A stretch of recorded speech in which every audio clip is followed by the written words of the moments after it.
everyone, myself Ashwini. I'm a physiotherapist from Incore Holistic Physiotherapy, and today I'm going to talk about acute pain. What is acute pain, its characteristics, and how to manage the initial stage of acute pain when you don't get any help.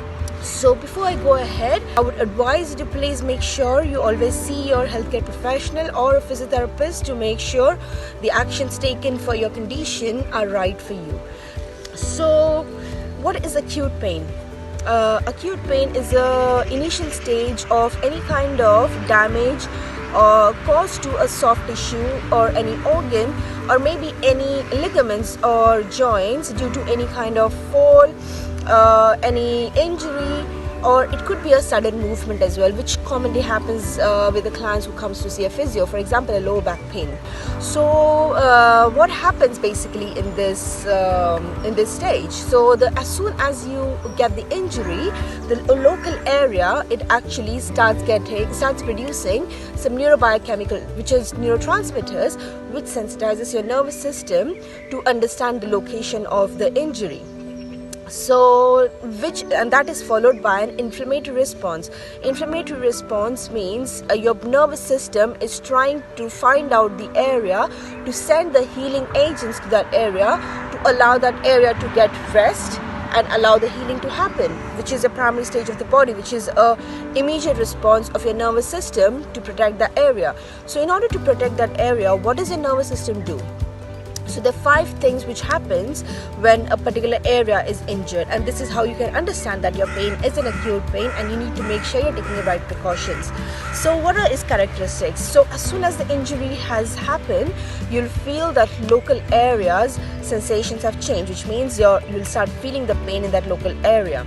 You'll also feel there's some mild swelling depending upon how severe the injury is, and also you'll feel that local areas got red and hot in temperature. And the main important thing which happens is that you're not able to use that area, which is your body's demand. So if you have any kind of ankle sprain, knee pain, make sure you listen to your body, because your body is telling you, please wait, I need to heal. So your body, please respect your body's healing time. Your healing can take anywhere between 3 weeks to 3 months, depending upon how favorable environment you provide for your injury to get recovered.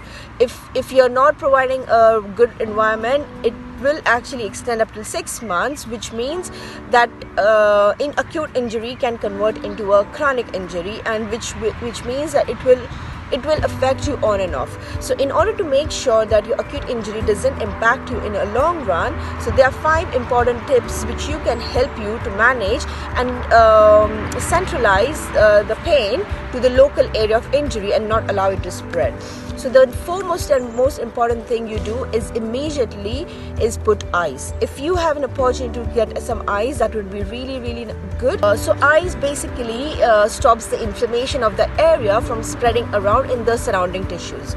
So which means, for example, if you have ankle spasm, ankle sprain, and if you are putting some ice around the ankle, there won't be a secondary effect of that ankle sprain in the calf muscles, which normally anyways would happen, but the severity of the pain in your calves would be less.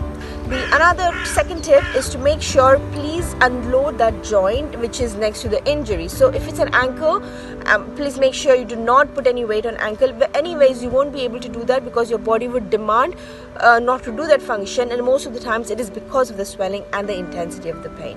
So please listen to your body. Do not put a lot of weight on that area where you actually feel the pain has occurred. So that's the second thing. The third important thing is, if you have opportunity, please elevate your part or the whichever area you got injured. So if it's a leg, make sure you are elevating above your heart level.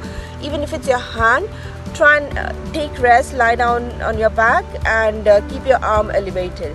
So the reason why you do this is because when you elevate your arm, the circulation is actually directed towards the heart. So which means if there is a chances of building up swelling, that swelling won't happen because you are providing the anti-gravity position as a fluid is trying to go towards the heart. Number 4 tip is a compression. If you have a compression bandage, so especially if it's an open wound, it's important that you compress it in order to allow the approximation of the area to come close and allow the healing to happen.